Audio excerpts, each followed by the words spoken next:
पाटील यांना राष्ट्रवादीच्या जिल्हाध्यक्षपदी नियुक्ती देण्यात आली असून सोलापुरामध्ये आता अजित पवारांच्या राष्ट्रवादीला एक आक्रमक चेहरा उमेश पाटलांच्या रूपाने मिळतोय।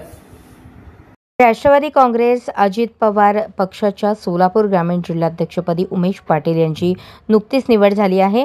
या निवडीचे पत्र राष्ट्रीय अध्यक्ष उपमुख्यमंत्री अजित पवार पक्षाचे प्रदेशाध्यक्ष तथा खासदार सुनील तटकरे यांच्या प्रमुख उपस्थितीत पाटील यांनी स्वीकारले।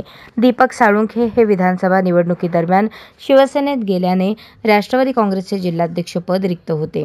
त्यासाठी अनेकांनी फिल्डिंग लावली, मात्र सोलापूर शहराला आक्रमक आणि सर्वांना सोबत घेऊन जाणारे उमेश पाटील यांच्या गळ्यात जिल्हाध्यक्षपदाची माळ अजित पवार यांनी घातली आहे। विधानसभा निवडणुकीदरम्यान उमेश पाटील हे सुद्धा पक्षावर नाराज होते, तशी नाराजी व्यक्त करून दाखवली। शरदचंद्र पवार गटात जाण्याची शक्यता त्यावेळेस वर्तवली गेली, मात्र आपला नेता अजित पवार हेच म्हणून त्यांनी कोणत्याही पक्षात न जाता केवळ यशवंत माने यांचा पराभव करण्यासाठी दंड थोपटले आणि अजित पवारांना दिलेल्या शब्दानुसार त्यांनी मोहोळमध्ये यशवंत माने यांचा पराभव केला। त्यानंतर ते पुन्हा अजित पवारांच्या जवळ गेले। अजित पवारांनी सुद्धा उमेश पाटलांनी दिलेल्या शब्दाला जागणारा कार्यकर्ता म्हणून कौतुक केले।